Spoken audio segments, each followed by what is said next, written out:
Just wait for everyone to hop online. It's a scam-demic, yeah. Hey guys and girls, just here with a special guest. I can see that I'll put here tax advisor, CPA, yeah. Cool, we've got the right description there. Might be able to. Hey, the screen's disappearing. Stay on this page. Just wait for everyone to hop in. It's not like everyone's doing anything. They're all trapped in the home of martial law on the prisoners of their own house. But, hey guys, seeing you hop online. Cool, and just having a look at the comments coming through in Birch We Trust. Thanks, Luke. I hope you're doing well. Long time no speak, mate. Michael, hey, Nath. Hey, Michael. Matt, Dunky, good evening, mate. Simone, just having a look at birchFEED, loving what I've learned in under an hour. Appreciate the, there's a lot there. With birchFEED, for you guys hopping on to birchFEED lately, yeah, like I've been posting in there for 2 years. Sound a little bit crazy to start off with.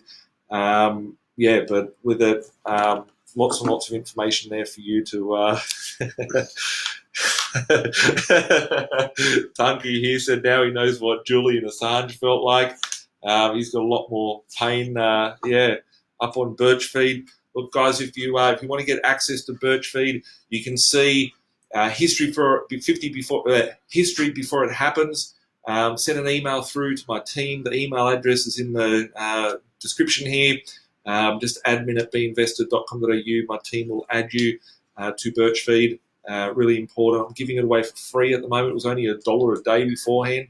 Everyone was a tight ass, couldn't spend $1 a day, but now I'm giving it away for free just so you guys can capitalise on the opportunities that are out there. It's like the government, right? That's what we're here for. That's what we're here for. Talking about all the, yeah, Paraberto. Don't write on Facebook how to add you to base to birchFEED. Flick an email to admin@binvested.com.au. I'm sorry, Alan, if you haven't been sent a reply yet. Apology. Growth on birchFEED's been 300% over the last 2 weeks, last 1 to 2 weeks. Team are a little bit behind, but send an email. I need to get an email with your phone number, and my team will be in touch with how to get onto birchFEED. So, giving it away for free, like the government's giving everything away for free. So as of today, yeah. Actually, this here, I wish I had some. I'll try and get this work. I've got one of these guns where you like shoot the cash out. Like I've been waiting for the day. It's like, yeah, let's make it rain. Right? These $1,000 bills. It says, "Luck you pay me." I don't know, some Chinese stuff. It's like hopefully we don't get sick from it. But lucky you pay me. $1,000. It's the government now, or allegedly the government, giving away money to everybody. And I got laughed at a long time ago, as a lot of you guys on here will remember, for talking about universal basic income. Remember we spoke about it 2 years ago. Yeah. Ridhwan is tell us a bit about yourself, Rid. So for those who don't know me, I run One Path Accounting. We've got a team of about 10 or 12 people. We've been dealing with a lot of Nathan's clients and a lot of other property investors over the years. Being pretty close to Nathan, what's been going on with regard to GFD, which is now finally here.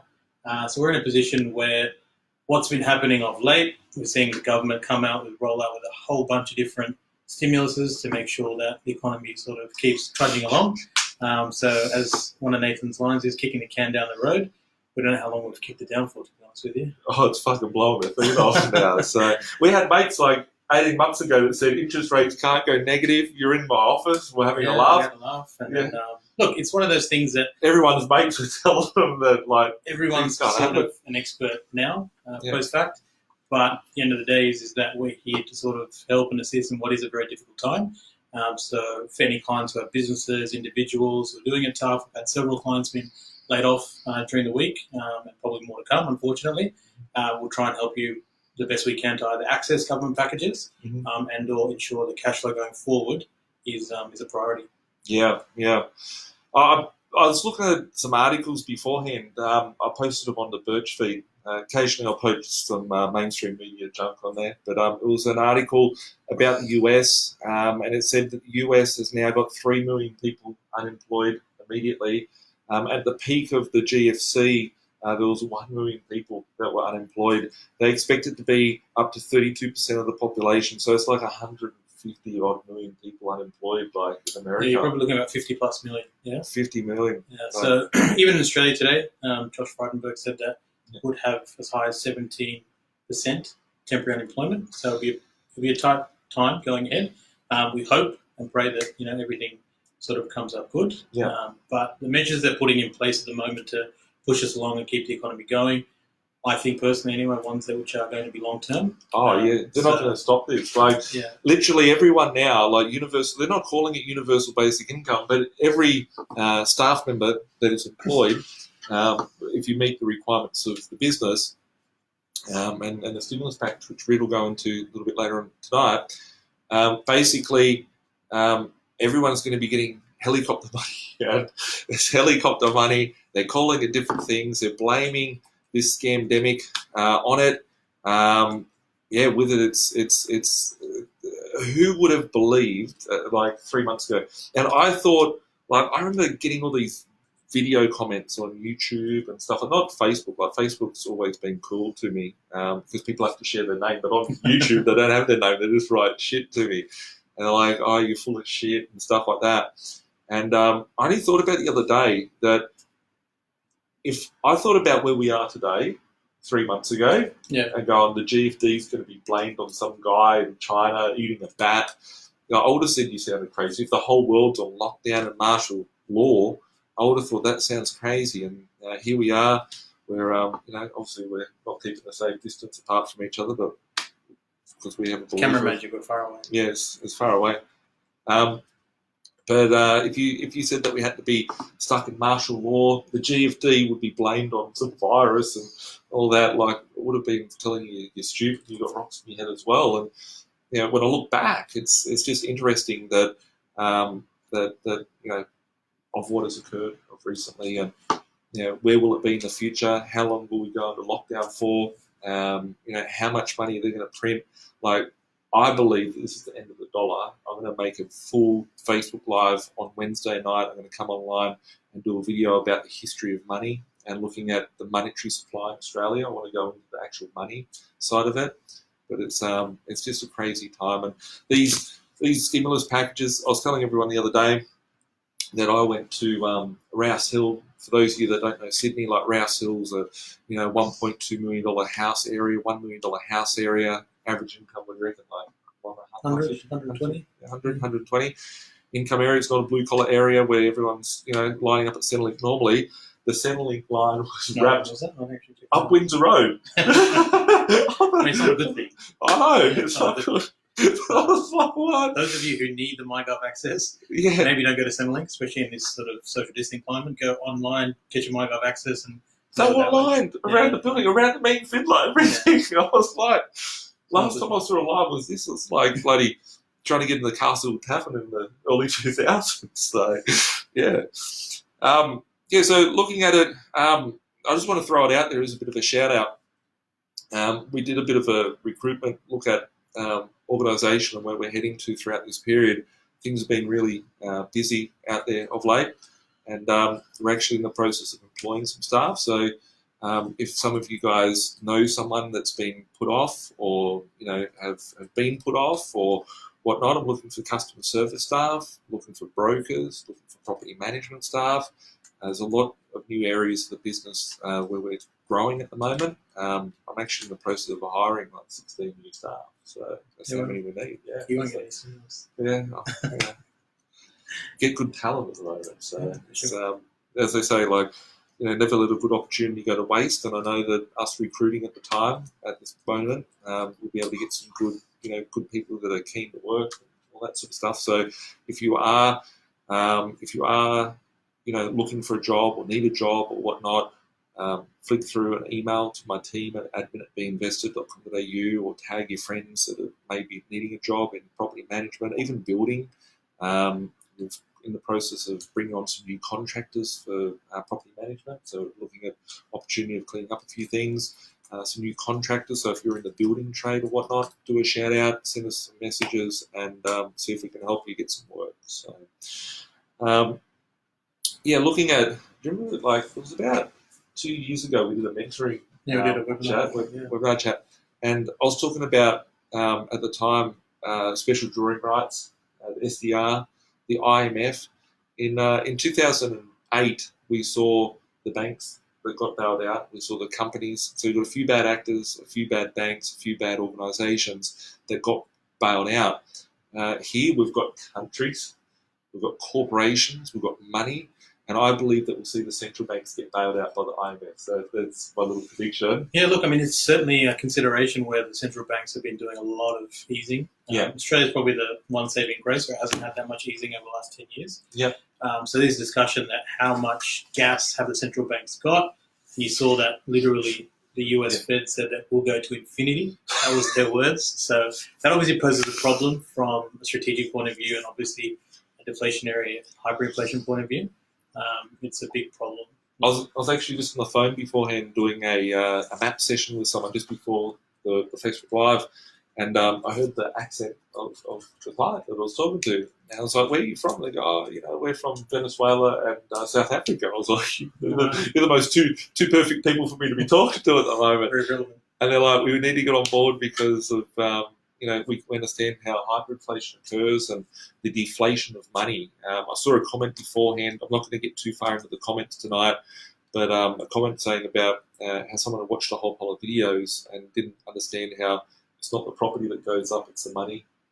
Maybe I've been saying all the weird stuff. Maybe if you can talk a little bit about money losing its value. So the buying power of your money, in very basic terms, is what's driving the property prices up in Nathan's theory, right? And realistically what's happening around the world is that the more banks give you money, the cheaper access to money, the more ability you have to put a higher price to that particular asset, and so it goes up. I mean, there's a theory, obviously, depending on the intrinsic value of whether it's biometals or property, what that's worth for someone in a market which, as of now, is putting a lot of pressure on asset prices. But realistically, the value of the money as it drops, things just become more and more expensive. It's just not that the things have gotten any better. It's not that it's got less buying power. Well, less buying power. Yeah.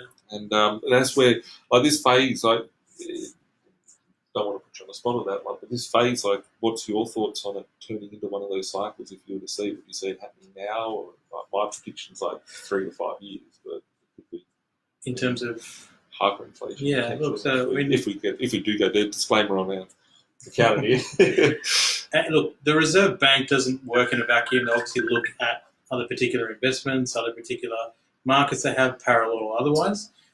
So they themselves don't want the dollar to blow up like that. Right? In some instances, you want the dollar to ease, you want people to start investing here, but it has to be measured. Whether or not they let it get out of control in that regard there, I think, had you asked me a week and a half ago, it would have been a very different story. But we didn't think that in the space of, we literally probably had last Sunday to this Sunday, 7 to 10 days. 10 days. We've had 3 stimulus packages from the federal. We've had 2 stimulus packages from New South Wales. 3 federal. 3 federal, 2 state. And you've got other competing states as well. Right. So 250k loans for the like you've got council rate freezing, water freezing, land tax freezing potentially coming on board as well. So I hope they bring that one ASAP. Fucking ASAP. Really. So it's always the case where in uncertain times you'll get very, very odd measures that come in place. If they continue to print and they continue to try and relax what is a tight market in terms of credit or a tight market in terms of liquidity, you might find that you get that hyperinflation. Nathan's the prediction man, so I don't do that. I'm a more facts guy. But a lot of clients have asked me along the way in the last couple of weeks, how did Nathan see these things coming along? Is it because he knew, or is it because he's got a good handle of financial markets? And it's, for me, there's a sort of a common sense test. Right? I hopped into a DeLorean. That was on the TV the other day. Was it? I think it was one of my mates sent me the Back to the Future. So it's one of those things where I always tell clients, it doesn't matter how that information is transpired to you, what are you going to do with it now? What are you going to do with the information now? Are you going to continue to make those same investment decisions based on different learnings, different theories, or are you going to look at and say, what Nathan has to say and balance it up and measure it, whether it works for you in your particular circumstance. I don't think you've ever said to anyone, do something crazy and put your family at risk. You said, look, be in a position where you know this particular knowledge and this is how it's going to help you. I think it's important to just educate yourself on how money works, really, because none of us really know what's going to happen tomorrow.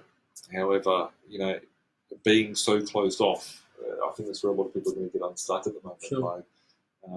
Yeah, I mean, that question that Matt's got there is a question I've answered 20, 30 times probably in the last 5 days. Yeah. Whether or not it's worth buying now or waiting 2 months. Yeah. I think you just need to, be in consideration of what your long-term objectives are. And that's what you've always said along the way. That it's not a short-term play. I'm playing a long game. It's always a long game, right? So you've always got to consider what the value of what you think is that you're buying now. So value buying propositions. If you think the market is going to tank, then wait. Yeah. If you think long-term it's going to go up, then it really doesn't matter when you buy. If we look at what's happening out there in the market, like the banks won't even let anyone go bankrupt. Everyone's waiting for, there's going to be catastrophe out there. Kind of musical chairs. It's like, there's musical chairs. They're like, they won't even allow you to go bankrupt. They make the bankruptcy law go over like another 6 months. They extended and make it higher. It's a high bill to chase.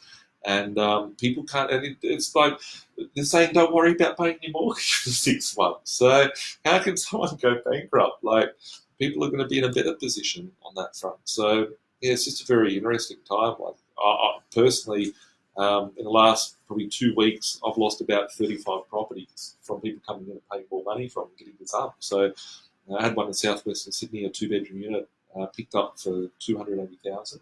As in clients that you had on deals got gazumped by other people. Yeah. So people are getting gazumped. Like, I think people are pulling the money from the stock market that's lost like 40% in 3 months, in 3 weeks. 40% in 3 weeks. If you hadn't looked at the ASX chart and it falling off a cliff, if I showed you at the start of January the Dow Jones, the ASX, any stock market, and showed you this chart and said, "Hey, Rid, what do you think?" You'd be like, fucking aliens would have come. Right? Independence Day would have been here. Whatever. But it's happened. It's happened. Yeah. And look, a lot of people, including Nathan, a lot of financial advisors around the world and commentators have said that, the markets have been overvalued for a long, long time. You've been saying it on a more systemic basis, like a fundamental basis, rather than money's, zombie companies and the rest of it. So unfortunately, COVID has sort of brought it all to the surface very quickly. I can't say the word, because then it'll be that I'm buying into it. Like, I can't use the word. I can't say it. I can't type it. I can't say it. I'm not fucking. It's a scandemic. That's today's version. It was the Corona scam before. I'll leave that to you. The scandemic. Cool. And maybe just for some of the viewers, like, I know that we've got like 30,000 here that are in the community, and we've got another 10,000 on YouTube or 15,000 on YouTube, and this might go out to 50,000 in our database. A lot of people will be, we just don't know what people are thinking. Like, there's people with like health issues, mental health issues and stuff, like freaking out. Never thought something like this could happen. Suddenly now they're confined in the house with their spouse, which is a of trouble. But more so, like people without a job, people with a business that's in trouble. Businesses, a lot of businesses, well, most people live week to week. Most businesses are living like week to week or month to month. So Rid's a very humble guy. I'll do all this stuff. But Rid represents hundreds, if not thousands, of businesses and investors in Australia. What are some of the things, like, I know I've been speaking to Rid at like 2 o'clock in the morning and stuff like that because he's been so busy. People needing his help. What are some of the things that you're seeing that you could give to advice to families that could be struggling, people that may have lost income, self-employed or company, investors? What maybe you can share? Yeah, so look, I'm sure because everyone's at home, everyone's spending a lot of time on TV, so we're seeing old ScoMo get up and talk about various different assistance packages, tax stimuluses, cash flow, handouts that they're going. And it's all pretty confusing. And the honest truth is that a lot of it is quite fluid. Again, we've had in probably 7 or 8 days, 3 or 4 packages just federally and state come out. And these take time to pass. They have to go through the Parliament, sit through the Senate, have royal assent. So there are things that change and chop and change. However, what you can make sure that you understand is that there's a process to everything. You won't miss out. So there's no point running to the gates and trying to say, hey, what's going on? Where's my money? Or what am I going to get? You will get it if you're eligible. And sort of a starting caveat is that, we've had a lot of people who maybe are not eligible, just not even our clients, just call us up and say, hey, I need to get money. I'm of the persuasion that this money is there for businesses, families, individuals, and everyone who deserves it. So if your eligibility is met, let's go for it. If not, don't try and squeeze the rag. But we'll try and do everything we can for our clients anyway to try and make sure that they're eligible and they get what they're meant to be getting. So for families who have either recently had themselves stood down, whether it's them, their partner, there are some eligibility criteria still at present, which are said to be lifted mid-April towards the end of April in terms of Centrelink. So it sounds like a really bad word, and everyone has a really negative connotation with Centrelink and the dole and whatnot. But these are the times which the taxes you've been paying along the years is meant to come home to roost, right? So if you require it, and I've been paying a lot of that fucking tax for that extortion racket. If you require it, don't be ashamed, don't be afraid. Sign up to MyGov, get on the Centrelink services part of MyGov and apply for it. It is quite onerous. You have to supply and upload tax returns. If your tax returns are not up to date, see your accountant or us, for example, and you can get in and you can do your tax returns. None of these stimuluses actually kick in until your tax returns are up to date because they want to see where you are and make sure your eligibility is there. But more importantly is that these things take time. So the MyGov website has crashed 3 or 4 times already. Day one, they had 55,000 go on. I think by day and a half was about 95,000. And unfortunately, our systems are not designed for that because Australia's had quite a good economic run for 29, 30 years, right? So it is something that we ask everyone, all our clients, anyone's involved, to be patient, jump online, maybe jump on later at night, early morning, those type of things, stagger it so you can get on. Don't get frustrated, jump on, upload everything you have and apply. So if you're unsure, because there's some people who, for example, this week sent me their separation certificate so they can apply. So last week they weren't, they were thinking it was all good. And then as of Monday, they've got a separation certificate. So you need to just be aware that if you get that, you're eligible to apply. Don't be shy, don't be anything like that. So families who are eligible can get up to $550 a fortnight per person, depending on some criteria. Extra.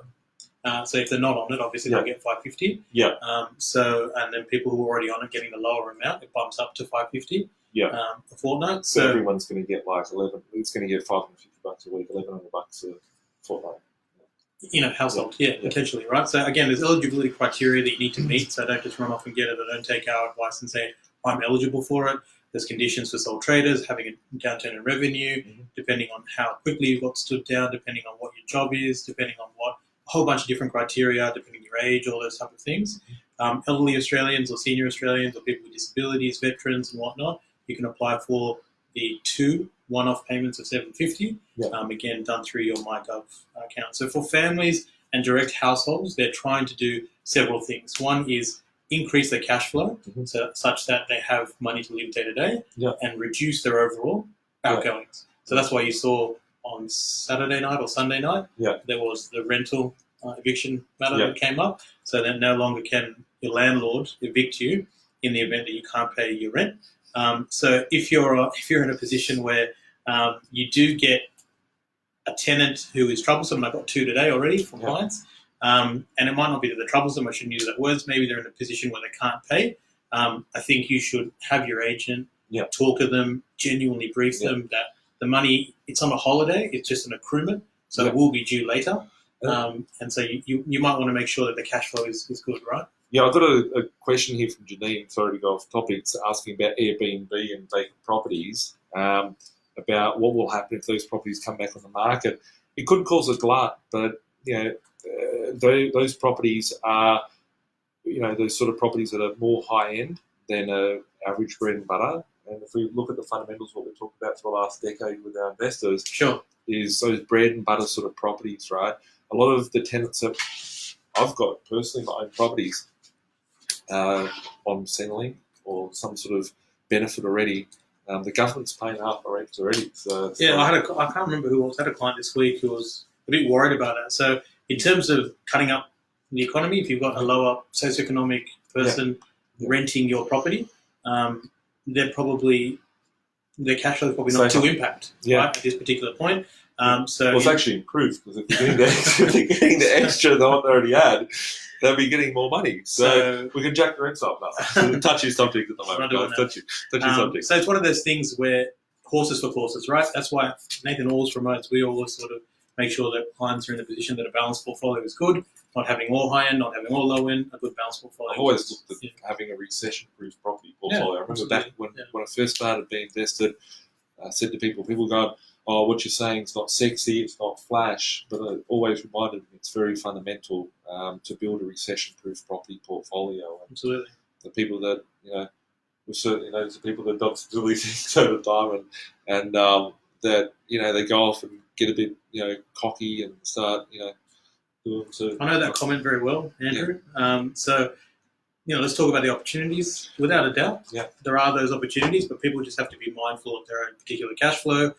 Cars might be cheap now, houses might be cheaper now, shares might be cheaper now, but make sure that you balance all those cash flows out. But without a doubt, there's no buying. There's no There's no bargains in perfect markets, right? Never let a good crisis go to waste, guys. I've been smiling more than I've smiled for the last 3 years of the last 3 weeks because it's like this is an opportunity. Like people were saying, I think very contradicting. Like you probably had people maybe not so much coming to us, but all the comments out on some social media platforms. Like there seems to be a lot of opinions that float around on YouTube. But like this is an opportunity that we saw coming a long time ago, and this is certainly something that I'm not going to let go to waste. I know you aren't. We often talk on a daily basis about the opportunities that are out there. Sure. And it doesn't have to be property. Rita and myself are both property investors, but also invest in all different sort of asset classes, and there's opportunities out there from all different aspects. There was one question here that Clint mentioned just a moment ago as well.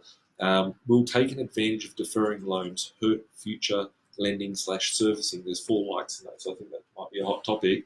Yeah, look, it's a really good question. I've had a number of questions this week on it. Again, I'm an accountant, so I don't give financial advice as such, but because we deal in the space quite frequently, we have reps and whatnot talk to us from the various banks. So some banks are doing it slightly differently. So some banks are elongating the length of the loan, so that actually nothing changes. It's as if you've got a 6 month holiday, they tag it onto the back end, so you're just paying it off for a bit longer. Some banks are accruing the interest and then making you pay interest on that accruement.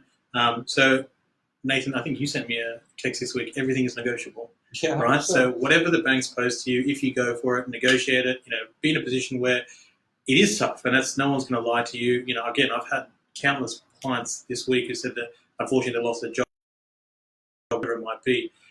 So whether or not it will affect your serviceability, I think will be after the holiday period. Mm-hmm. If you continue to delay and lag and not able to pay, that's when they'll start to probably go back into the more conformative way and say, hey, you need to pay us this. But over this 6 months, I haven't read anything which says that it will impact your serviceability. It'd be a PR suicide, to be honest.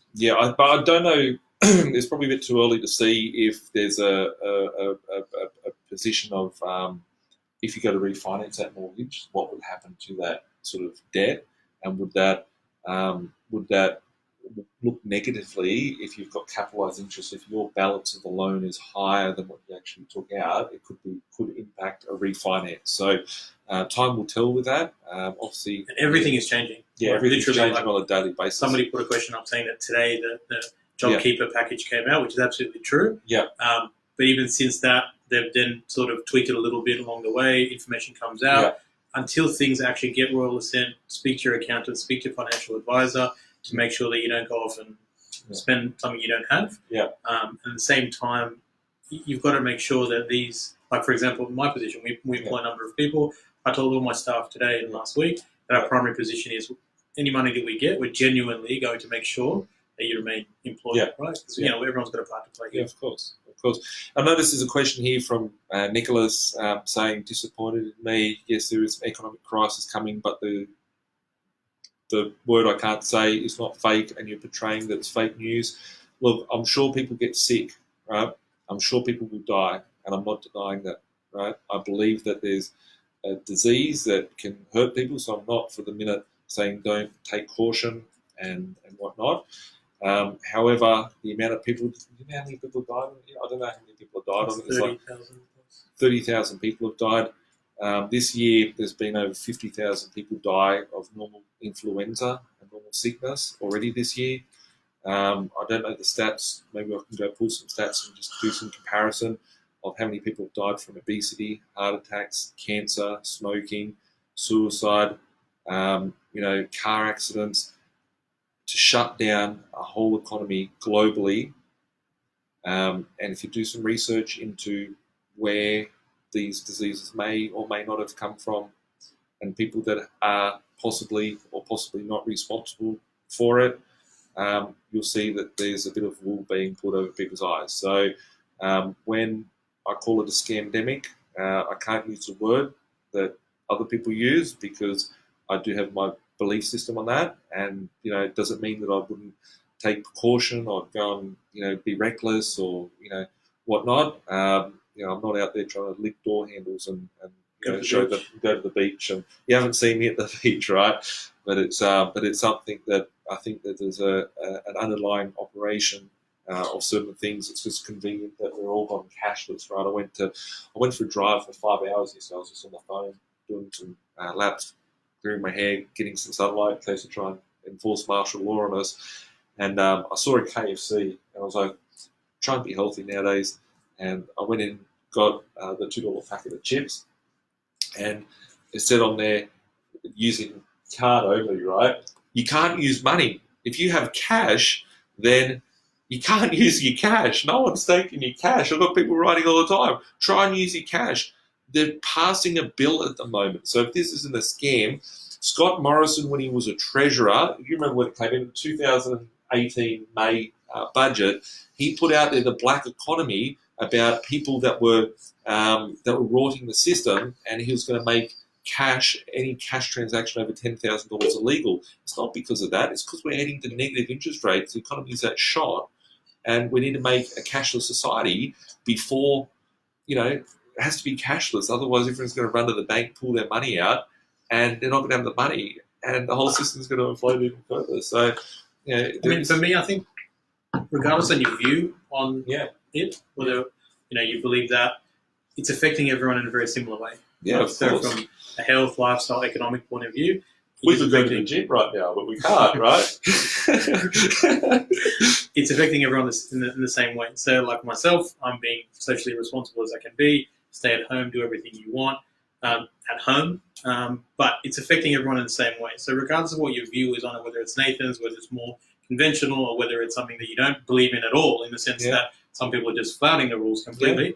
I think you just need to be a good person about it and make sure that I respect other people too. Yeah, exactly right. You don't want to damage anyone else or be the cause of anyone's harm. If I feel the need to cough right now, I've got to turn this way Please cough that way. With it, so we've covered off on the family stimulus packages. What about if someone's a business? Like, what sort of relief can they get as a business? Because I know, obviously, we're both in business. Like, would employ 100 people in total combined. I sit here with a smile because I see what's coming, but it doesn't come without the fact that I've been severely impacted in Scott's very business, and so have you. Sure. But there's a lot of businesses out there that could have cleaning contracts, that could have a tradie or whatnot. What sort of help is there that could Dunky just wrote here, annual influenza deaths 250 to 500,000 worldwide, according to WHO perspective, and there's no lockdowns for that. So there's no martial law for the 500,000 that die regularly. And when they just test your temperature and go, you've got a cough, you just died, you could have, but a lot of these people may have already been sick and died of something, and then it's just the average influenza. But question I asked for Nicholas that was concerned about me making fun of this is actually go do some research about who owns the World Health Organization and who puts the propaganda out there as well. So, sorry, I'll just get back to the business, So just to conclude the individuals, somebody also put up that can you access your super? So superannuation up to 10,000 this financial year and up to 10,000 next financial year is accessible, but only for eligible recipients. So you either need to have been made redundant. There could be an eligibility requirement based on your turnover having reduced a significant amount. You might be on a particular benefit already, and so they do it. Should you do it, definitely speak to your advisor on that. If your super fund balance is low and you have the option to access it, you're only going to reduce it more, so you need to be very, very specific. So both Nathan and I don't give any superannuation advice unless it's formal. But I would suggest is that whatever he's about to say is his advice. So if you need an advisor when it comes to any of these packages, right, let me tell you that Rid is a gentleman. If you want to get in contact with him, just flick me an email and I'll do an introduction to you guys. Just have a chat. This guy here, you're in safe hands, right? Like, I'm very careful with who I refer to, who I trust out there. I've come across scammy accountants. I was talking to a client today that said that they had it actually was twice in 1 week, right? Like, I've been having a lot of these meetings, like even Saturday, yesterday was Sunday, I had like 8 meetings every day. And I'm booked out to August, right, for these meetings. With it, I was talking to someone twice in the last 3 days, 4 days, where their accountant has told them to go get a trust of their first property, not owning a property. I'm like, that's the shittest advice. Not that I'm an accountant, the shittest advice for the person's situation. Obviously, everyone's position is different. Yeah. I'm like, the accountants out there, they're scammers, right? There's all different types of people. So I'm very cautious of who I put the community in contact with. And if you have a business, if you have a property, if you have a position in general, right? Like, Reed is the only accountant out there that I trust. So, yeah, but that's the trust issue is a different question, but definitely speak to us about that. So for families and individuals, those are the packages you can do. For businesses, and largely, to be honest with you, a lot of the stimulus is oriented at businesses to ensure that people remain employed. And that's a big concern for the government. They don't want those Centrelink queues to be big. They don't want unemployment to get to deep double digits, 17, 18, 19. If they do, I will tell you right now, we're in trouble. It's going to be a tough one. So if they can keep the economy ticking along, even if it's in what they call hibernation mode, and people are employed, people are safe, people are financially secure, realistically... Negative interest rate. That was like a cough, like joke and cough, guys. Yeah, cough. It was a joke cough. Negative interest rates coming. Look, things that they're trying to tag. So you saw that the RBA said about 3 months ago that they were really happy with where rates were. Obviously, the COVID situation has popped up, and they've said that we're not going to cut again. But you could probably bet that if it got a lot worse, they would probably cut. I was looking at it beforehand. I took a link of it. While you look that up, I'll just finish the business stimulus. So there's been 3 packages which has come out. The first and second one are basically ones which supersede each other in the sense that they're there and they've increased the overall entitlements. So if anyone who runs a business and has staff or has a company and has employees, maybe including themselves, there's some POIG relief. So as you know, as a business owner, Nathan employs me, he pays me $70,000 a year. He only gives me 55 in my hand, 15 goes to the taxman, and that 15,000 is what they're going to absorb, right?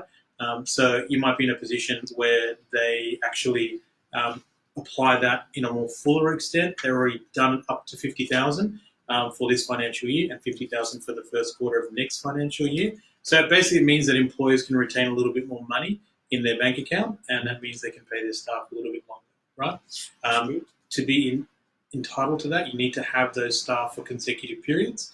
At this stage 3, it probably end up being a year that you need to employ those people. And these measures are very, very fluid at the moment in the sense that those 2 stimulus packages came out very close to each other.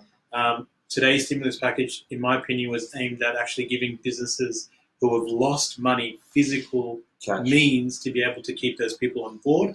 And it also took into account sole traders, because the last 2 packages didn't really consider sole traders. And sole traders, plumbies, shippies, electricians, individual people, businesses, mortgages, mortgage brokers, phone store salesmen, whatever it might be. A lot of those guys are in sole trader positions, right? Yeah. So, and they're the backbone of our economy as much as anything else. So they need to be looked after. So a lot of it was aimed at them. So you need to have a decrement of 30% in your revenue at this stage to be entitled to it.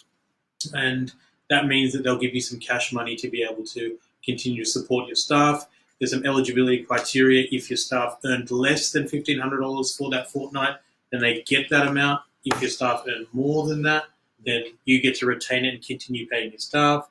And if there's part-time, it gets prorated. So all of it is coming out. They'll pass it. They'll have very, very clear instructions and examples over the next couple of days. But Josh Frydenberg said today, we can go further, and we're going to go a lot further. So that's the best part about it, right? So it might not be the best part. It might be good for Nathan and other people. No, but everyone. It is good. Like, it is good. At the end of the day, but it's always at the expense of the economy that is happening. The cost of the saver, a person with savings will be the loser. Without a doubt. So because I was talking to someone yesterday. I was like, if it was like you in money trouble, you'd be like, oh shit, I feel so alone, right? If it was me in money trouble, then trust me, guys, like I've been there, right? Like, and it can feel lonely. You got a beard when you had one. I did. Everyone thought it was crazy. But this is a problem that everybody has got, right? This is everybody's problem. And, the only way for them to get out of this is collectively.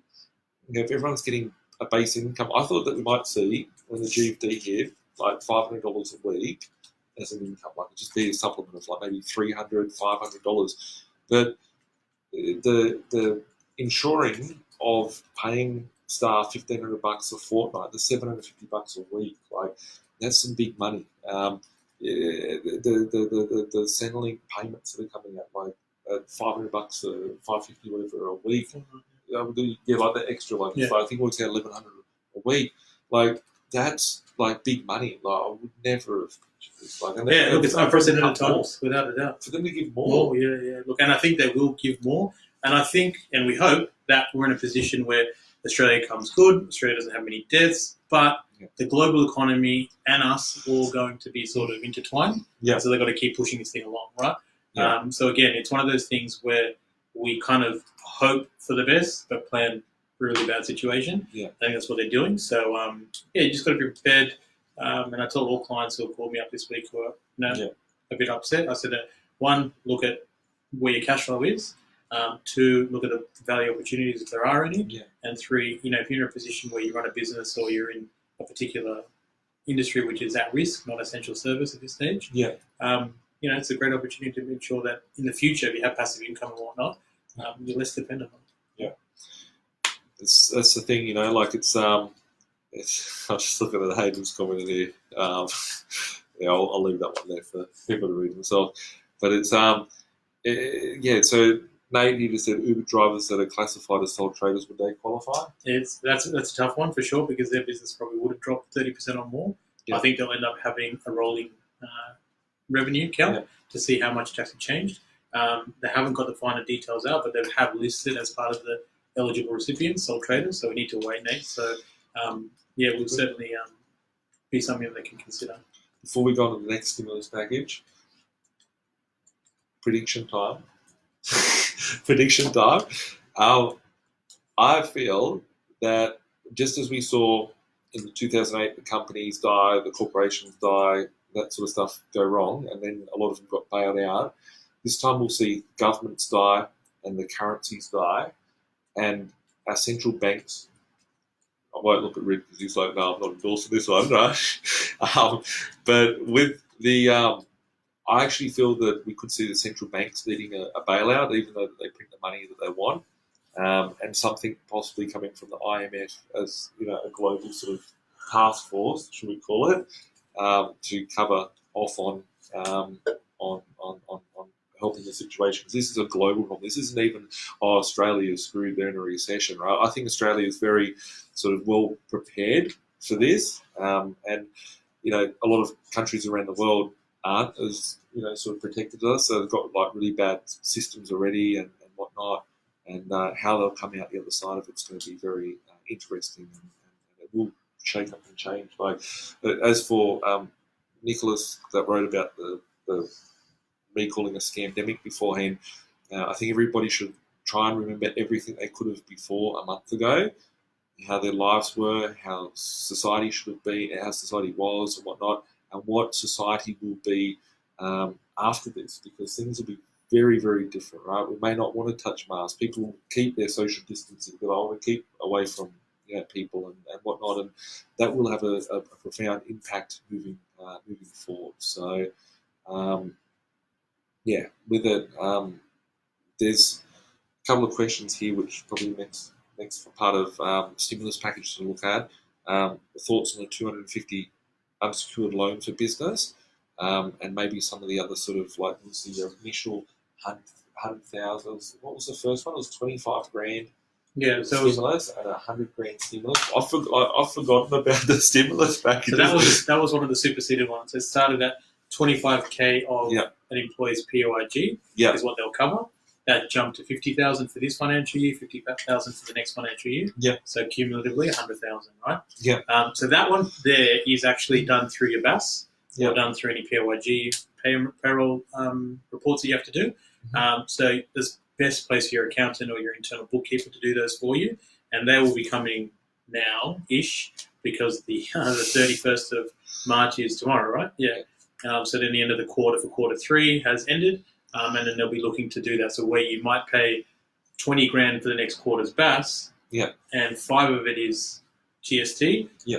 From maybe, we don't know, you pay that part, but the 15 grand, which is PAYG, you get to hold on to, right? So which is pretty useful. So there's a couple of questions there. One with regard to company directors.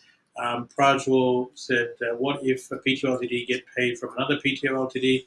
Will they qualify? I assume if you're just talking about normal over-the-top revenue and it drops 30%, then and you have employees, you will be in a position to get it. But if you're trying to divert money from one PTY to accrue that 30% loss, obviously we don't recommend that. I don't doubt it. But that could affect like contractors too, like so you pay the contractor, And the other question from Enrico there was, is that do company directors qualify as well as they've experienced a drop in revenue? It looks like they will as of today, but it hasn't been released because they qualified sole traders to be in a potential recipient list. So if you're an employee of your own company, which you can be obviously, and then you experience a 30% drop, you would be there. Generally, to be honest with you, all the language and vernacular that they're using throughout is employees, so genuine, arm's length, non-closely held employees. But, you obviously can be an employee of your own business. So we wait to see that. As of last week, the POIG exemptions did apply to the directors if they were on the payroll as well, but more so your employees as well. But yeah, absolutely. If you're a lot of people just run their own little business, so, that can be fine. Graham asked about the 250k unsecured loan. I've had loads of questions about this. It is a genuine loan. They give you an interest deferral of 6 months, and generally that business loan is between 3 and 5 years, depending on the actual product. But it undergoes the same sort of criteria in terms of lending that even they didn't apply today to go get a loan, minus COVID. It would go through that process. But what happens is the government is co-signing with you on $250,000 of that up to, right? So if you were to go under, unfortunately, they would then figure out it with the banks, right? I was just thinking to myself, right, like I'm not suggesting anybody because I don't give advice, but I'm just thinking like, fuck, as a business owner, I should go get a 250k loan. I could use that as 5 deposits, right? It's just me just, thinking some silly stuff about myself. Man. I'm not predicting anything. I'm just thinking stupid stuff. And sometimes I say stupid stuff out. I've got a question here from Lisa, and I'll answer your question, Lisa. Hello, has APRA relaxed its lending rules yet? They said that it got lost in all of this. Got lost in all of the stimulus packages. Wow, my screen is moving around. It has been lost a little bit in all of the stimulus packages, hype, and being pushed down the bottom of the news feed in news. But I did recall seeing somewhere where APRA was relaxing all of its lending practices, and I did see something come through my brokers. So here, obviously, as you know, Lisa, but other people may not know, I run a brokerage firm. I manage billions of dollars worth of people's home loans here at the B.Invested headquarters. And I did see some correspondence coming through that as of today, being next Monday, being today, that some of the lending in the APRA would be wound back for the HEM and how they actually service your debt and all that sort of stuff. So each bank is different. Everybody's position is different. Lending for different people is different. Saw an email from a fellow broker yesterday showing something from Bluestone, and they had some very tightening lending on it, and things getting tighter. And some people actually, there's an embargo on some certain groups of people in the hospitality industry, in the food industry, in retail, where that lender ain't actually lending to anyone at the moment. So we've spoken about it beforehand. I've spoken about in the community that if you can get access to funding, you should always take access to it because you don't know if that will dry up. But I personally feel that they will lower. This is an opportunity that they will lower the entry barrier into the property space for the short time until interest rates come down too low, and then everybody can service the debt, and it starts to be a bit of a hyperinflation in the property world, and then they'll start making capital controls. So APRA, in my opinion, as I said to everyone going back about 2 years ago, was installed because the RBA couldn't do a rate rise. If they did, if you think about it, right, RBA is at 25 basis points now. If they increase just by 0.25%, doubles. That's a double. The interest rate doubled, right? All these loans that you've got, kaput, right? People can't afford them, right? Think about the debt that the government's racking up at the moment, right? When everyone goes, when all my haters come out in 12 months' time and go, you're going to get crucified, they're going to screw you with rate rises, whatever.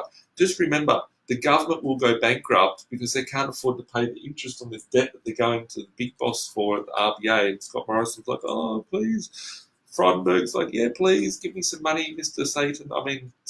Philip Lowe, and give me some money, and we'll sort out our economy, and we'll keep our election and whatnot.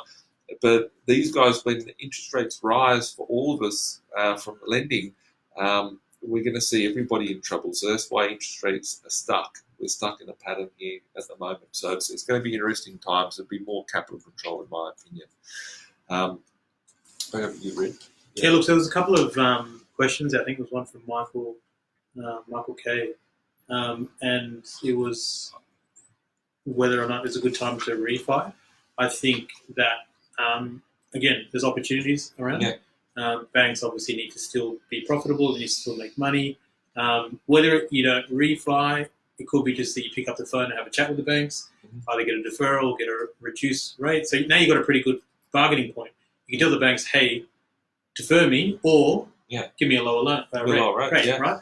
And so you've got some, I guess, leverage that you didn't have maybe 6 to 8 weeks ago.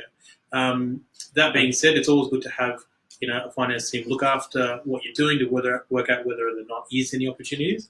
I know because rates have fallen so much in some particular instances that people are willing to break their loans, the fixed proportion of it. You need to determine whether that's the right thing for you. But from a taxation point of view, if you incur break fees, for example, they are deductible. So it might be that they're actually costing you 30% less than what it's costing you. So it's at this point, I really go back to what Nathan said in that regard. It's everything's negotiable, right? Whether it's council rate, water rate, land tax, your bank rates, everything is is your commercial lease that you've got with someone, right? That doesn't go. Hey. Oh no, my one's solid. That one's going to be paying me forever. That's like my own quantitative easing machine there. But yeah, with it, I've been in situations where I've wiped out leases in the past. When, before I bought all the offices that I was renting, I used to have to get out of leases sometimes. But everything is negotiable. Legally. Hey? Legally. Yeah, legally, yeah. So I seen a question here from Matt, and it says, where is the government getting the $200 billion from for QE, or borrowing it from China or the US? Did it come from the sky? Who's winning here? So let's just draw a few conclusions. Rid will sit out on this one because he's like, I don't want to be a part of this. But it's like, who's winning here? So let's just clarify. It was $200 billion worth of stimulus until today, and then they put another 130. So that's 330 billion worth of stimulus that's out there. From that, interesting number in itself anyway, but interesting, 33, 330, yeah. It's a big chunk of our GDP, big chunk. Right? Does that, yeah. 2 trillion. The question I ask is, like, if we look at who owns, it says who's winning here. Is it China? Is it the US? Everyone's like, oh, China and US. I remember people saying all the people in North Korea are brainwashed, right? Because they're like, that Kim Jong-un's got everyone under dictatorship. Let's look at where the media is, right? Who's winning? Is it China or US? It's neither of them, right? Who owns the World Health Organization, right? It's got the Rockefellers. It's got Bill Gates. Bill Gates owns 17% of the World Health Organization. So when we've got this propaganda outlets, we're shooting out this propaganda that's going out there. Who is winning? Where's this money coming from? It's coming from the central banks. Who owns the central banks? That's for the next episode of webinar here. But, so the other side to that part, Yeah. if you're looking from, I guess, the conventional point of view, understanding, governments are borrowing. They're the best people to lend to because generally they pay unless they go bankrupt, which has happened. But a lot of government money, although a lot of it's collected from taxes, a lot of it is debt, right?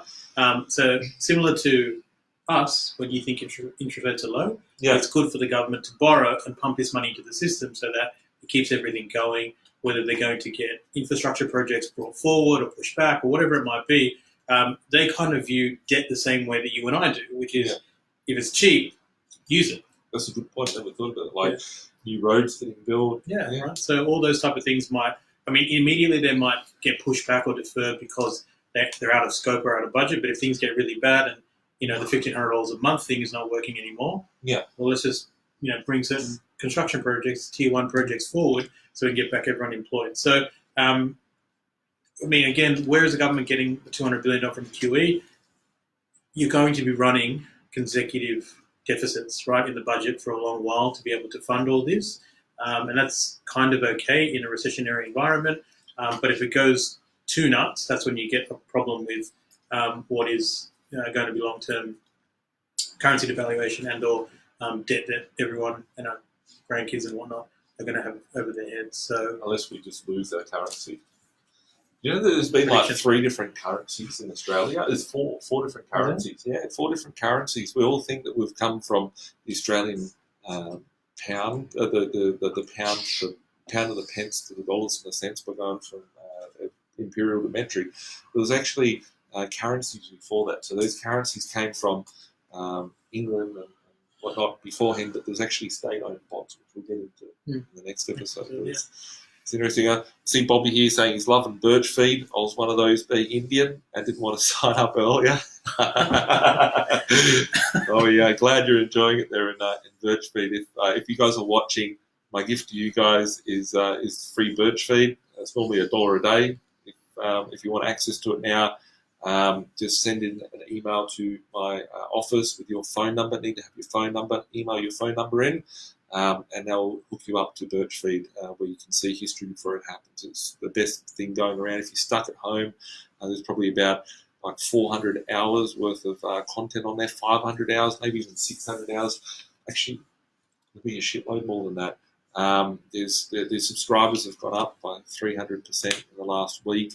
It's better than watching RedTube and Netflix while you're at home for the next 6 months if everyone's in lockdown. So, customer just asked, I've had trouble getting a refinance over the last year or so. Is it a good time to refinance now, or should I be waiting a bit longer? There's going to be big changes in lending, I believe, on the other side of this.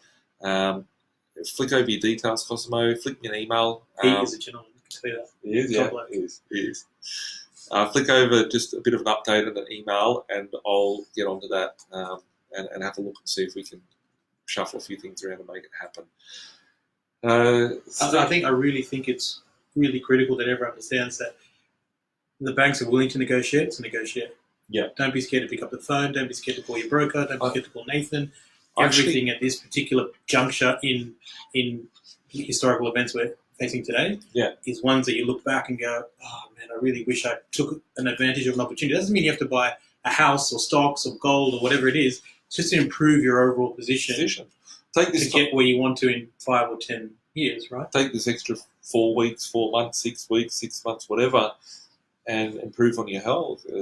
Spend that time proving your goals, reaching your goals, right? Like people can sit at home and fucking do nothing, get drunk all day. You'll see Liquorland going out of fashion now, right? And looking, you're not a drinking man. I know. I've made this room with no alcohol in it. So with it, the thing is that people are just going to spend this time. A lot of people are just going to waste their time, waste their life in this period where you could be, why haven't you done this? Oh, because I don't have enough time in my day. I don't get to spend enough time at home. I don't get to spend enough time spending with the kids. Whatever, spend this time. Spend the time with your kids growing up, whatever it is. I actually told a client yesterday, I said that the adage that everyone's been saying over probably the last 4 to 6 years is I'm too busy, because we're too connected, we're too, engaged at work, etc., etc. In one particular move that the government's done is you get all the time back that you need. Yeah. You get all the luxury of not having to travel, not having any downtime. You get all these chances with your kids. So if this is a chance to reboot, reconnect, be in a position where if you're not an essential service and you've always wanted to do nursing or you've always wanted to do, be a career do an driver, online course. Do an online course, right? So it's time to do those type of things. And I really honestly would say to people is that all the times you've said I'm too busy to do, just jot it down. Whether it's reading a book, whether it's even with myself, I'm super busy. I don't always get time with my family and my wife and stuff. So it's a good time to be able to do those things. So use it. You make it do, and at the end of the day, as Nathan says, is that it's on your door. I think live life on your terms, right? Yeah. So now's a good opportunity to say, okay, if you had a passive income, which you do now, UBI potentially, what would you do with your time, right? Or has it been talked the whole time? Yeah. If I had $500 a week or $700 a week coming through, I would be X, Y, or Z, or do a, now you've got an opportunity to do it. So maybe you can, use it as a bit of a horizon. An interesting thing about the UBI, right? But if we called it was only when you said it was UBI just then. But I thought about it. I was like, they introduced the first homeowner grant. They could never get rid of it. They introduced lower rates. They can never get rid of it. Once they introduce these things, they can't get rid of it. So they could possibly just keep stimulating. This is going to be interesting. Imagine taking off, because I just saw a message from Peter here, and it made me sad when I read it. It says, I had to close the door on my business for the time being. I'm a sole trader. Am I entitled to anything or to defer my rent? Definitely go to your landlord and defer your rent. Non-essential services are having to be considered to defer rent. I have a few other businesses which are on commercial premises, and you would be entitled. I don't know what you do, for example, but if you're a cafe or something like that, which is a non-essential service, definitely go and negotiate for sure, 100%. Super sorry to hear that you've had to close your doors, but in some instances it might be the best thing to do. So it's a difficult decision, but it could be the best one. And you certainly would be entitled to at least a Centrelink payment. And under today's new legislation or proposed legislation, you may be entitled to some relief there as well, because they did denote sole traders. So definitely look into it, Peter, and maybe I feel bad for people these messages. But maybe if you've got if you want to have a chat, flick an email, or if you want to flick an email, and I'll connect you with Red will chat to you. Just have a chat through it this time. So, and if you want to have a chat with me, I'll have a chat too. The other thing one thing I wanted to interject with, because we're sort of halfway through, is that even my dad, he's 73, so we're keeping him a little bit at bay. But it's a really good time to reevaluate. Once you've got the time, where your position is, wills. Yeah. So if, God forbid, anything that did happen to family members, anyone like that you don't have any issues with regard to familial disputes, so you don't have any issues with the will or your estate being sucked up by the guardian, who's as well as trustee. Those type of things are really good, just as out of habituation, to be able to make sure that those things are in place. Now, if you have extra time, if you're working like crazy, maybe contact a lawyer, contact whoever you might need. So I spoke to Stephen Sidorowski the other day from Zenith Legal, sure. And he is he's going to hop onto a live as well with me over next week. He said he's had a massive uptake of people wanting to get wills for their parents and stuff. That's great. It's just like an insurance policy. Like, if your parents are old, their whole life, people say, why do I need a will? Like, if you, God forbid, something goes wrong, and you would have die and you had children, right? Children might be 10-year-olds or young children that are minors. They become a ward to the state. They could go to the foster care or whatever. Like, you can actually stipulate where you want, certain things to go, and your right beyond this life to make sure that what you've worked towards. Currently, we don't have. We do have some pass-on taxes in terms of inheritance, but we don't have a direct inheritance tax or a death tax, what they have in the UK. So it's not a bad time to structure as well. Yeah. You would drive your car uninsured, so I'll pay mine. Pay mine and hope for the best, right? But you wouldn't, like, your life's work, you don't want to see that. Especially because the largest asset you have is your home. Yeah. And it might be, God forbid, if you and your wife or whatever were to run into some troubles. Yeah. Then what's going to happen to that and your kids and everything like that? So it's always useful. But yeah, if there's people that have got sort of like an issue at the moment, if they're stuck on something, feel free to reach out. Yeah, absolutely. I've told all my clients, doesn't matter if it's tax related or not. Not even if you're a client of mine or Riddle. Just reach out. We're all in it together, so we'll do our best to either direct you or give you advice or put you in the right direction. Sometimes if you've got a business and it's lonely running a business at the best of times, right? Like, you can't go home and tell your family what's going on. You go home to the spouse, or go home and talk to your parents, or go home and talk to your kids, or whatever. Like, it's like they don't understand. You go and talk to your mates, like, they don't understand. So, especially at times like now. So if you need to chat or need someone to talk to, I'll try and fit the time in my day. Riddle fit the time in his day. Sure. I've got people here that specialise in business. I've got business, I know of people that are in business and do sort of mentoring for business and whatnot, and they can, I can hook you up and have a chat and just have free chat. So, yeah.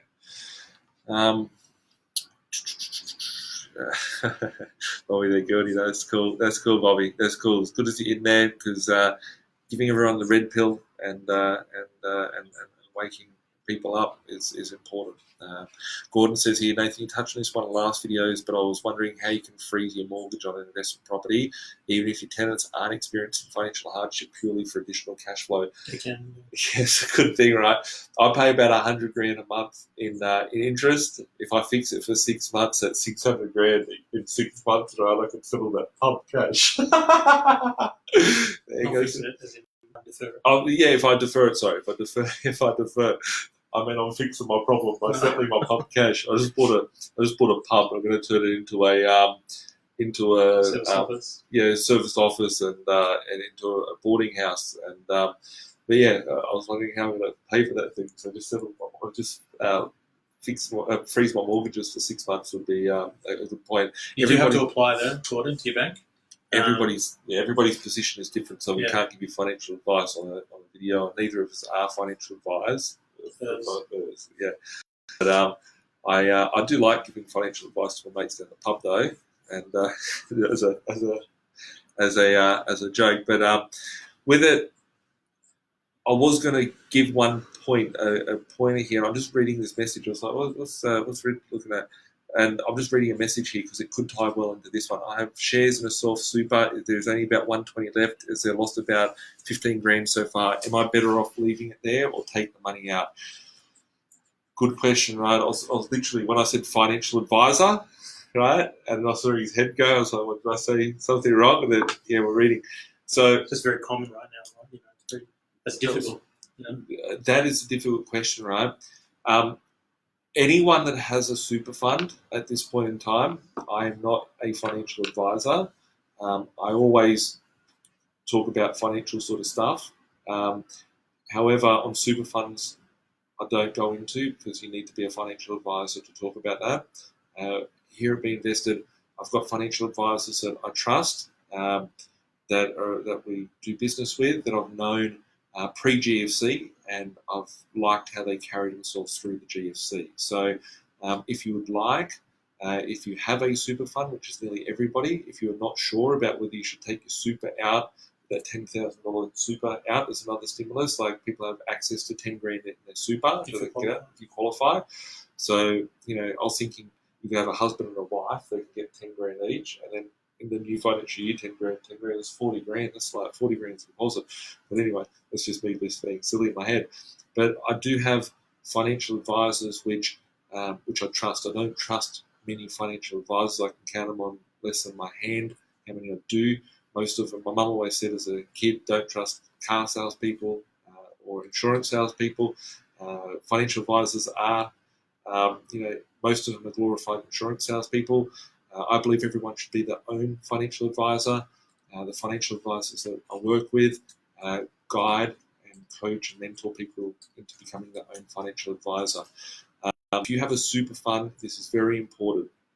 If you have any share exposure, this is very important.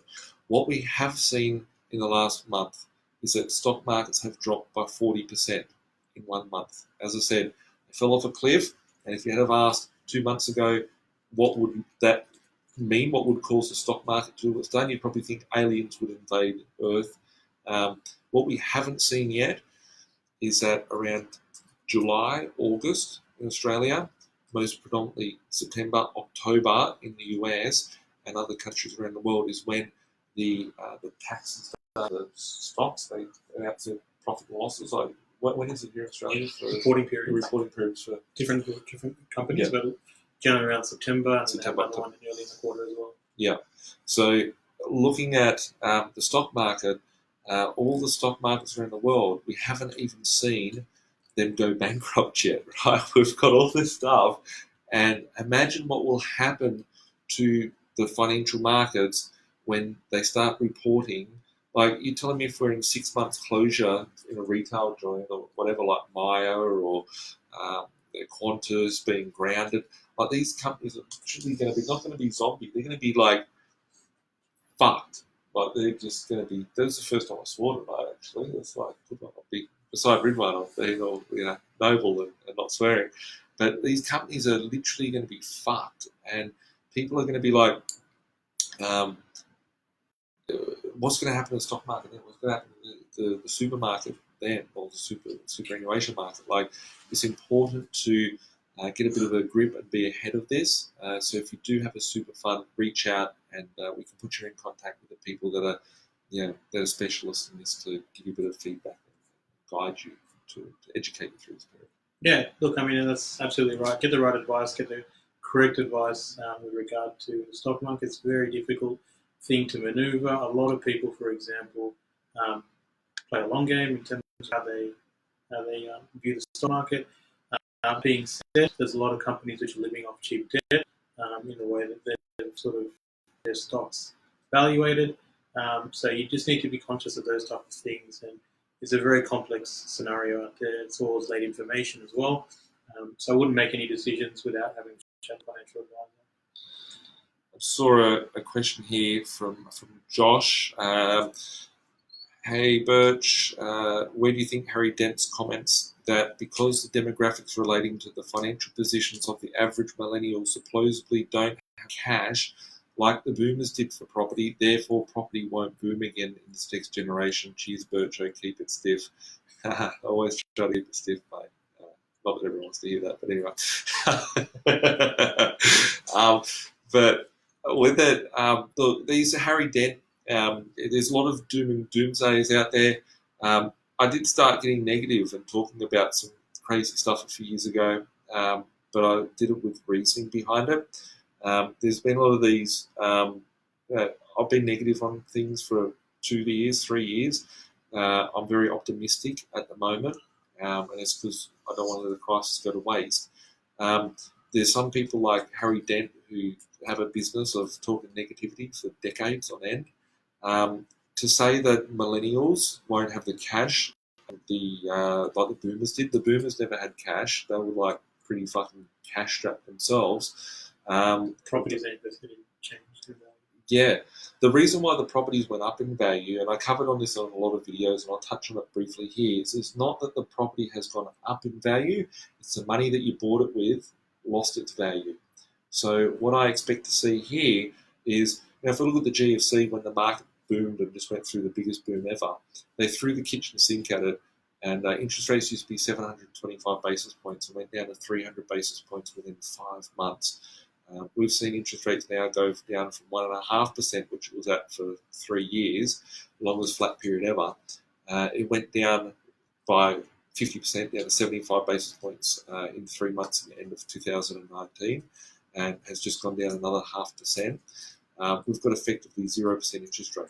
So as we go down lower and lower with the interest rates, it means that people can effectively service more debt and be able to buy more property. And the property market, call it whatever anyone wants to, a bubble or whatnot, I don't believe that the property market is a bubble. I believe the money that we buy it with is in the bubble, and people need to, for the system to go on, we need to see people buying cars, clothing, and whatnot, and basically the system, the central bank needs to keep the economy going, and houses become a good source as an ATM for people to pull equity from to keep that Ponzi scheme going with the rest of the economy. So for them to allow the property market crash, it would collapse every part of the economy.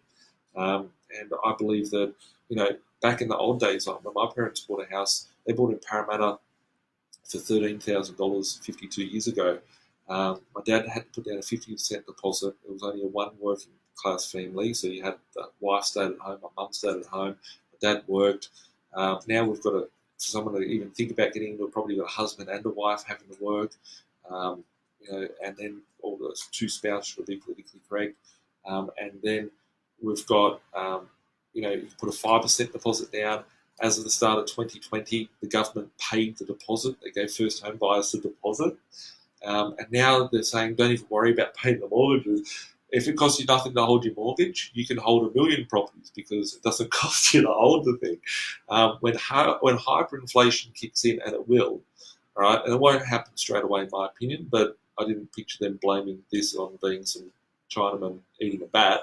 I predict the GFD would be very different, but it just does. It blows my mind that we've got this situation that blamed us is anything's possible, right? Anything is possible, and looking at the hyperinflation could come quicker or later, but we're going to get it, and it's going to happen. I don't believe the currency will last this decade. By 2030, our currency will be completely and utterly decimated with decimal points. That's what it's going to be like. It's like fucking shooting bullets. It's going to be like that with the zeros at the end, with the decimal places. So, just in answer to Josh's question, a continuation of it is that the baby boomers, or the boomers, they had property, it changed in value, it changed in terms of demographic of Australia. They had tax legislation came out, which meant that investment properties became very advantageous to have as well. Yeah. But I guess the point which often is overlooked is there is a transition of wealth. Generational wealth moves from one particular age bracket to another. So you might have that baby boomers end up selling investment properties to clear out principal place of resident debt. And if they were to pass that on, they might pass it on to their children or next of kin in the debt-free format. Those next of kin will then re-lever it up to be able to purchase and continue that cycle. So there's a lot of different logical steps along the way. There's obviously very big economic changes which occur, like the one we're in now, which either might help, as Nathan said, reset the debt profile or change your view on it, or continue on what is the need for assets generally, whether it's a deflation of the currency or a genuine increase in the demand for those assets to continue moving on up, right? Like very few things in the OECD countries, New York, London, all those places that everyone ascribes to, Melbourne and whatnot, you don't see historical trends go down. Yeah. Historical trends tend to move upwards in at least in a somewhat stable fashion. There's lots of in-betweens, but sort of ticks up if you look at all the graphs, right? So there's a need for an economic point of view to continue. One of the things that we specialise here at B.Invested and at One Path Accountants and at Dynasty Private Wealth is intergenerational wealth.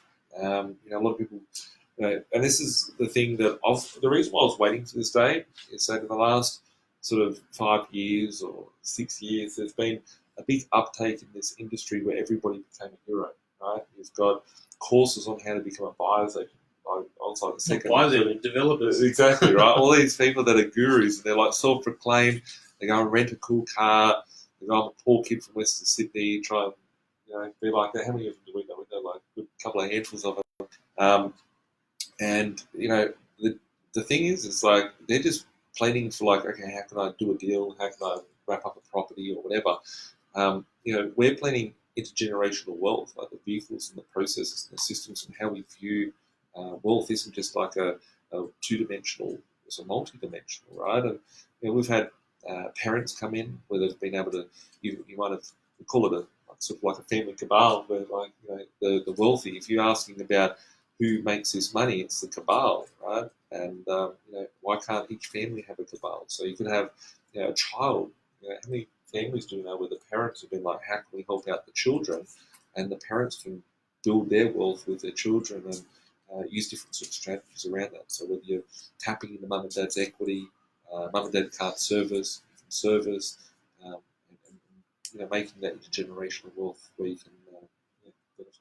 Yeah, look, and I always look at it from my client's point of view, outcome driven. Some people have shorter term outcomes, which is tax, and longer term outcomes, which is intergenerational wealth. So you can have a hybrid or parallel of both, but it's always good to just discuss with your advisors, especially in times like this where you need to sort of look at your portfolio, whether it's cash flow positive, negative, neutral, what was it meant to be doing, and a lot of people, I guess, didn't want you to be right. Yeah. You like using that word, right?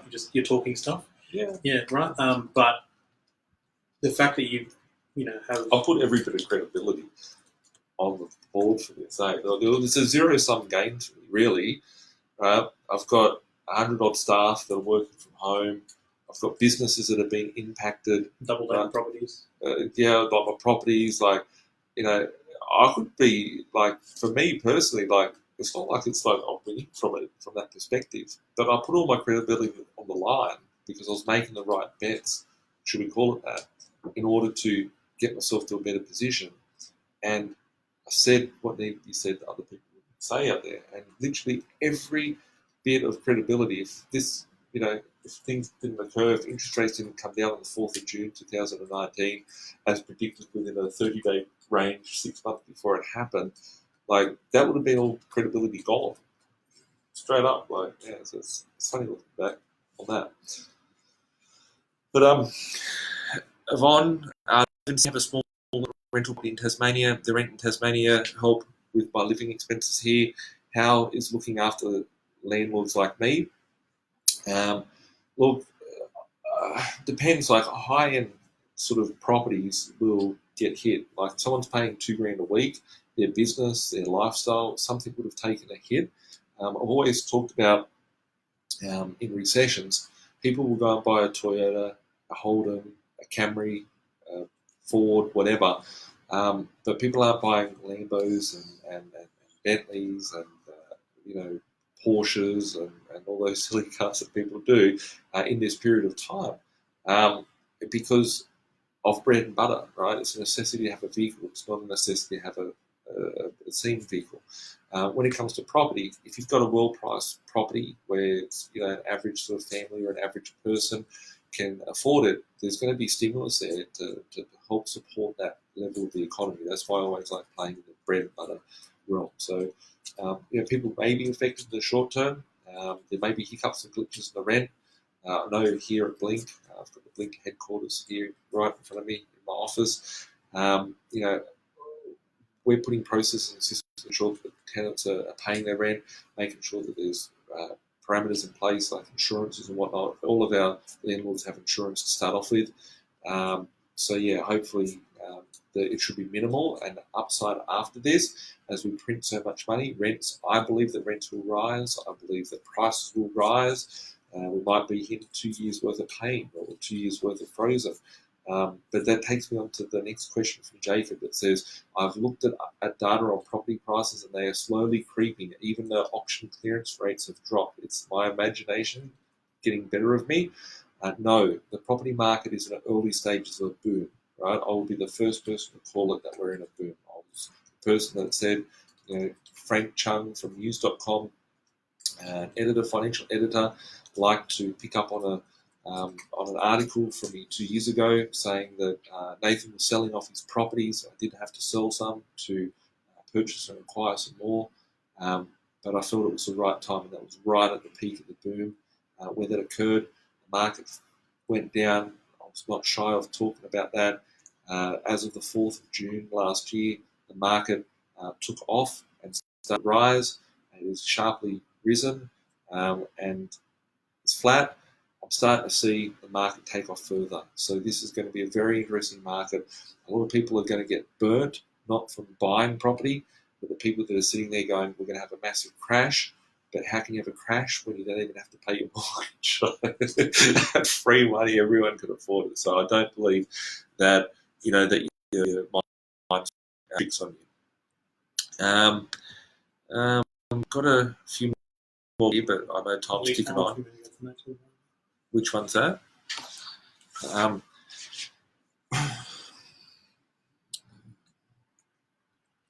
The question here from Bobby. I know it's a touchy point to provide commentary. However, on the point of super, and you don't qualify to exactly this 10 grand stimulus grant, would you still try and save your super, creating a self-managed super fund, even if it means by putting the capital to reach the minimum required, or would you leave it?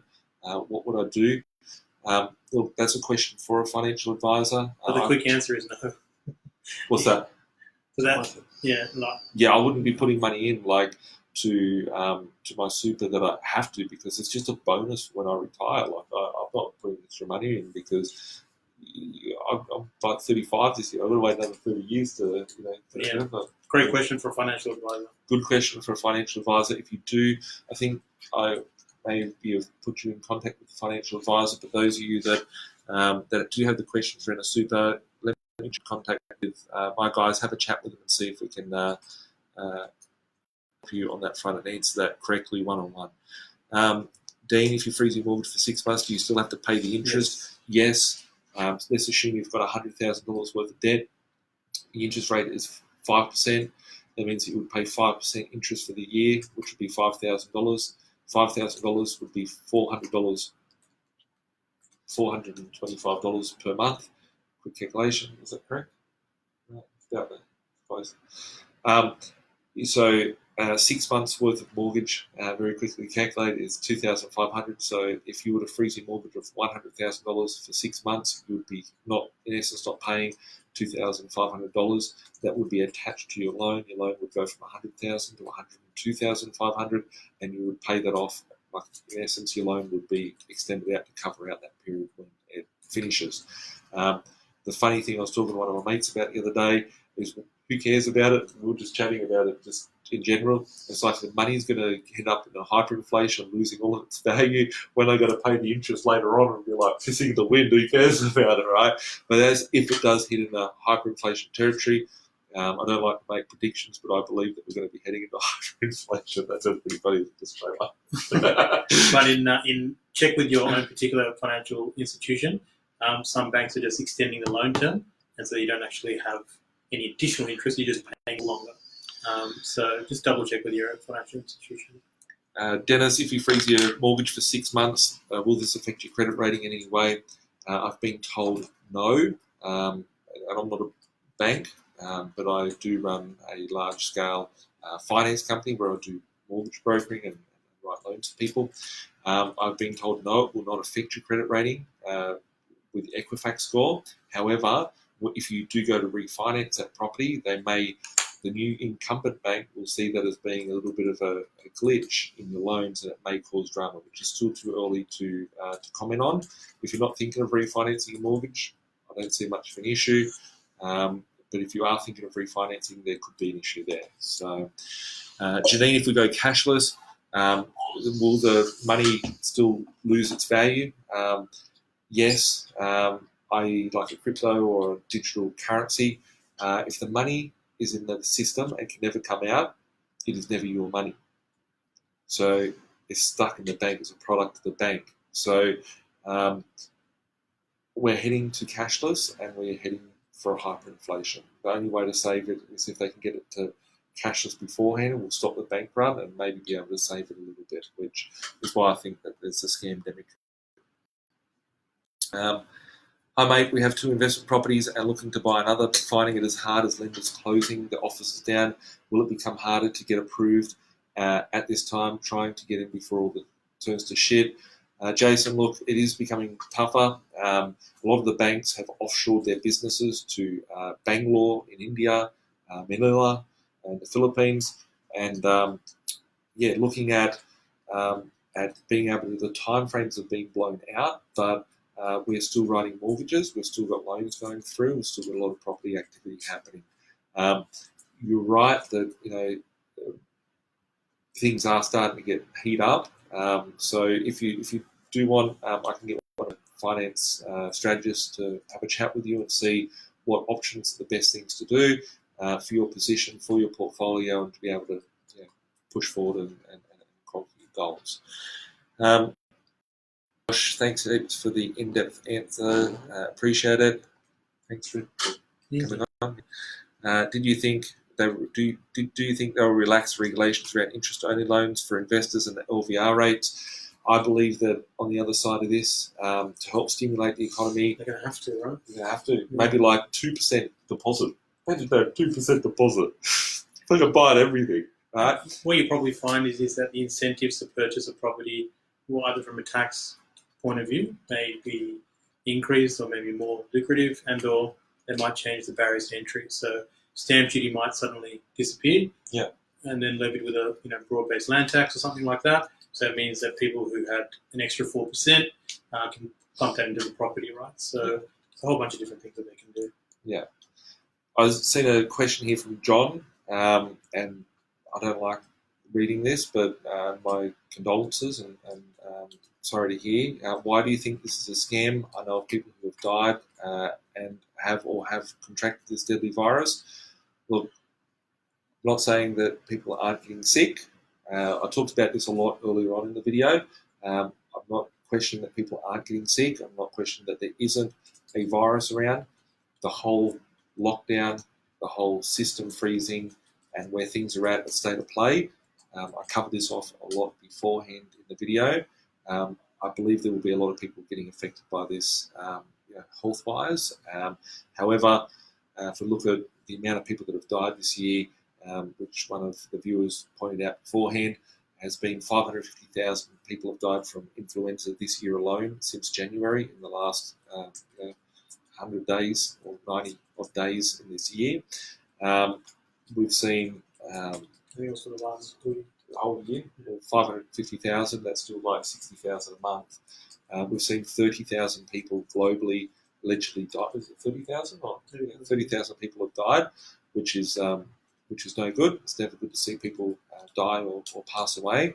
But the actions that have been taken into this whole economy aspect is a scam, and things could have been done a lot differently without the effects of what we've got here at the moment.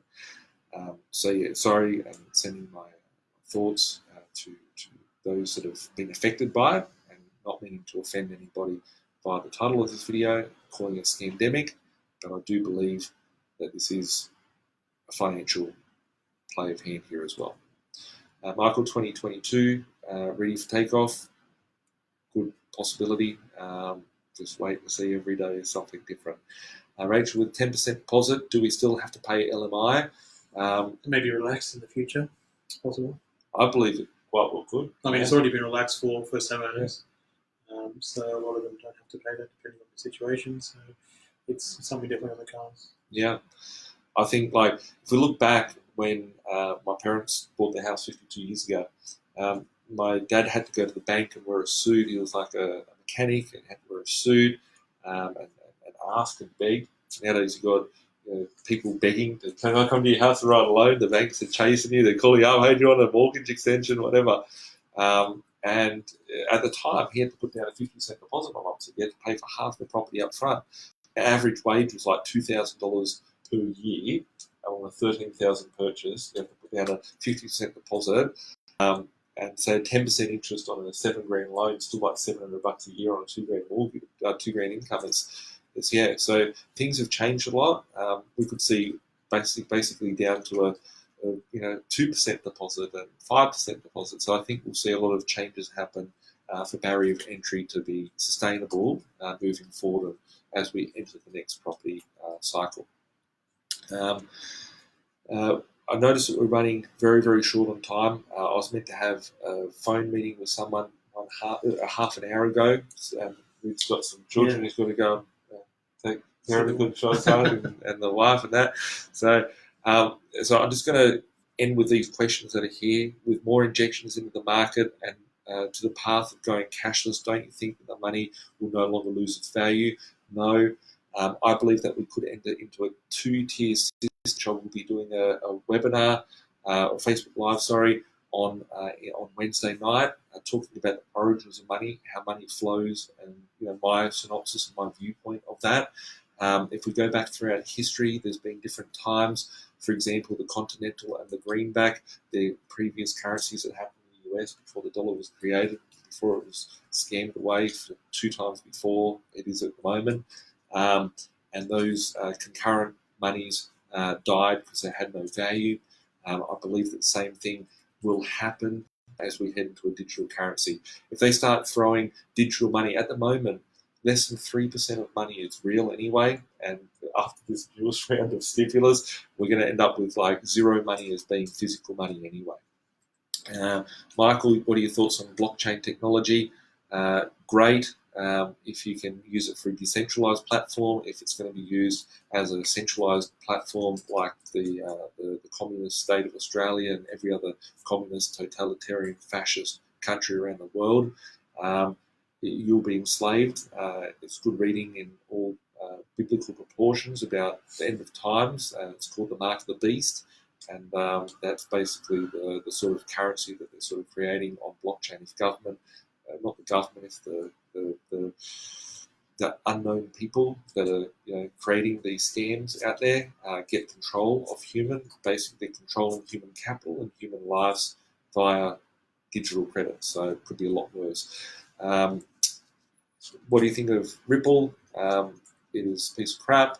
Not a big fan of it, and it is a scam.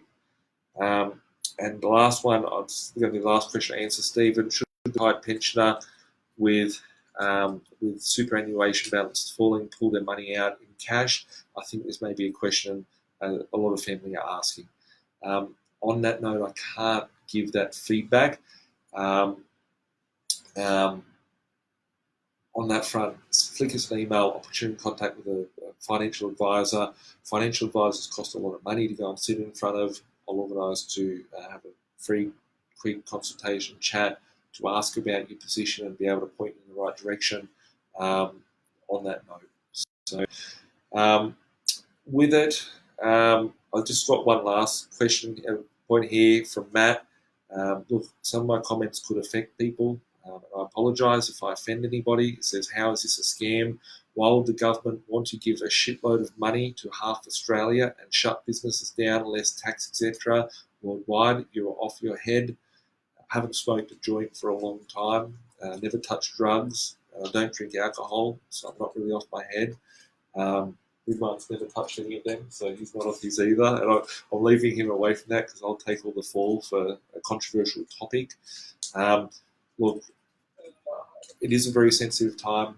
I say a lot of weird stuff.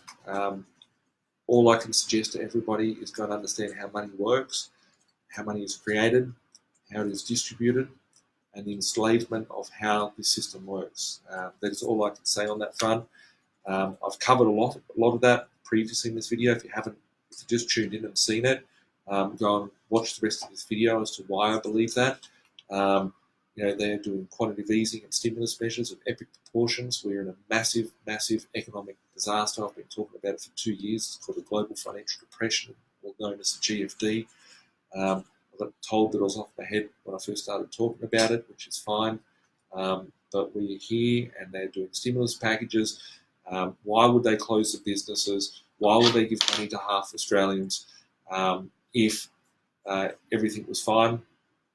As I said beforehand, influenza has killed 550,000 people in the last 12 months.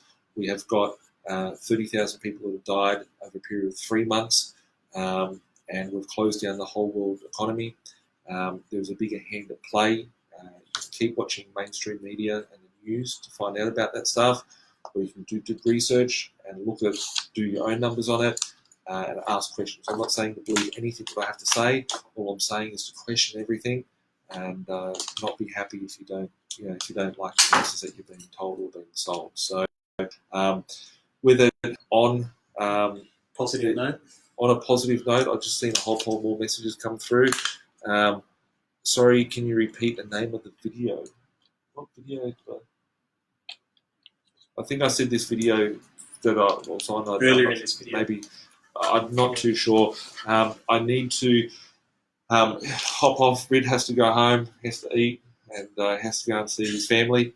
And I'm running late to the call. I will be back on Wednesday, and I will be talking about the origins of money, how money is created. I'll be talking completely about currency.